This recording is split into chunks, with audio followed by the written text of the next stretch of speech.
Thanks for meeting me here. Don't worry about them. They're half deaf and they only speak Hokkien.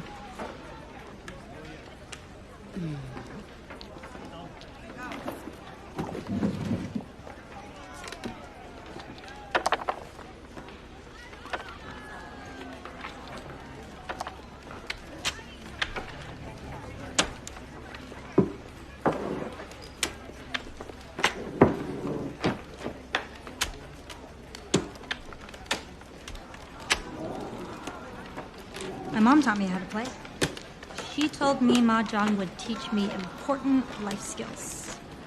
Negotiation, strategy, cooperation. You asked me here. I assume it's not for a Mahjong lesson.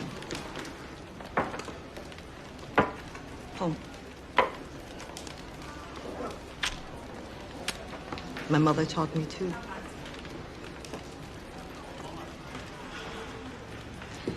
I know Nick told you the truth about my mom, but you didn't like me the second I got here. Why is that? There is a Hokkien phrase, "Kakilang." It means our own kind of people. And you're not our own kind. Because I'm not rich? Because I didn't go to a British boarding school or I wasn't born into a wealthy family? You're foreigner, American, and all Americans think about is their own happiness. Don't you want Nick to be happy? It's an illusion. We understand how to build things that last. Something you know nothing about. You don't know me. I know you're not what Nick needs.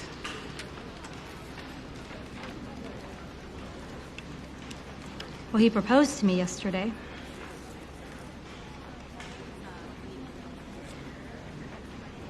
He said he'd walk away from his family and from you for good.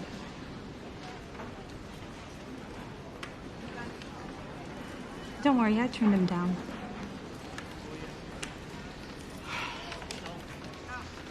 Only a fool folds a winning hand.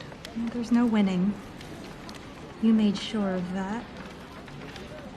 Because if Nick chose me, he would lose his family. And if he chose his family, he might spend the rest of his life resenting you.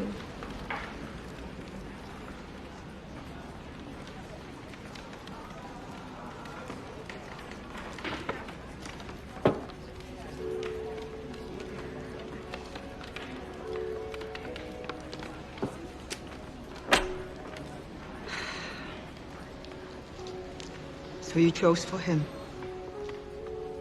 I'm not leaving because I'm scared. Or because I think I'm not enough. Because maybe for the first time in my life, I know I am.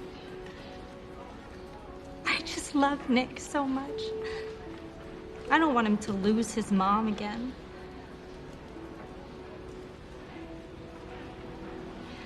So I just wanted you to know that one day, when he marries another lucky girl who is enough for you, and you're playing with your grandkids while the tanhuas are blooming and the birds are chirping, that it was because of me. A poor, raised by a single mother, low-class immigrant. Nobody.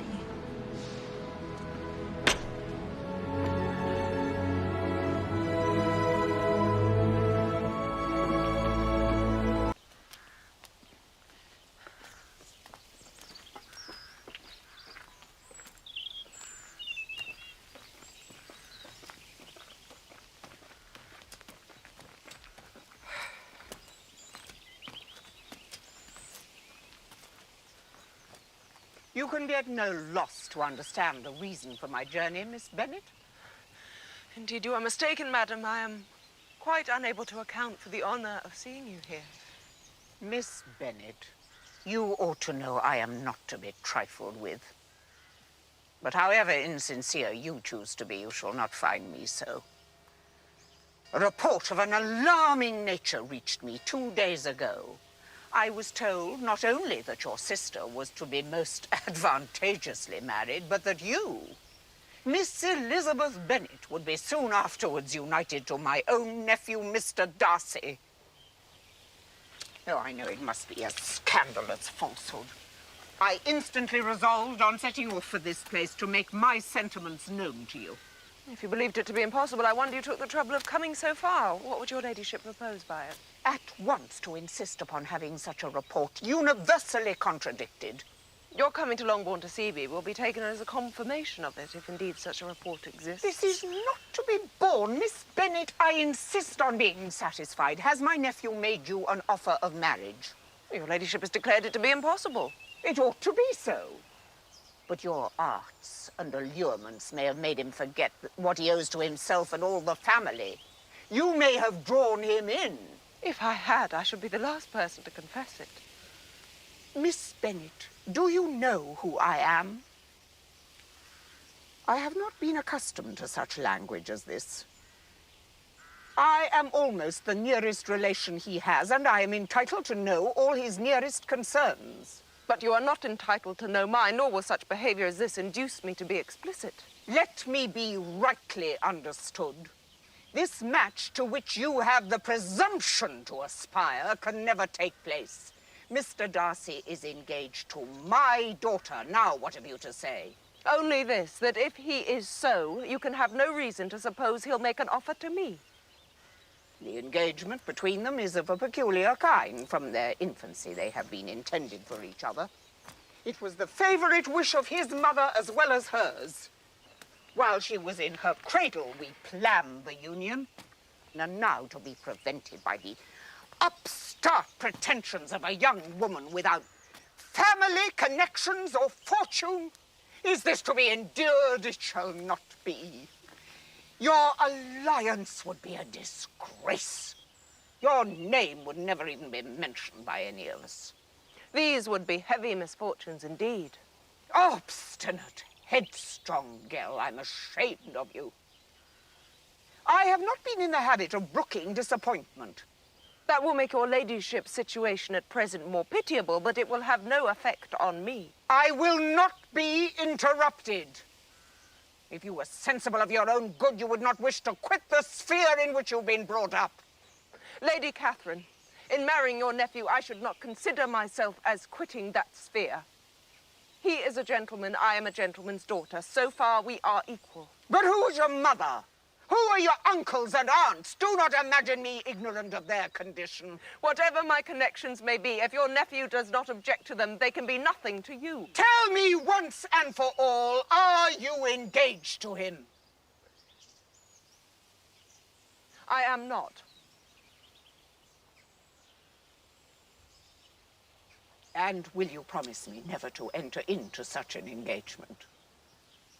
I will make no promise of the kind, and I must beg you not to importune me any further on the subject. Not so hasty, if you please. I have another objection. Your youngest sister's infamous elopement.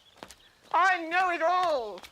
Oh, is such a girl to be my nephew's sister-in-law? Are the shades of Pemberley to be thus polluted?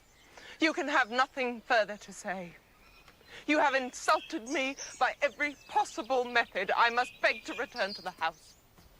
You have no regard, then, for the honor and credit of my nephew. Unfeeling, selfish girl. You refuse to oblige me. You refuse the claims of duty, honor, gratitude. You are determined to ruin him and make him the contempt of the world. I am only resolved to act in a manner which will constitute my own happiness without reference to you or to any person so wholly unconnected with me. And this is your final resolve? Very well, I shall know how to act.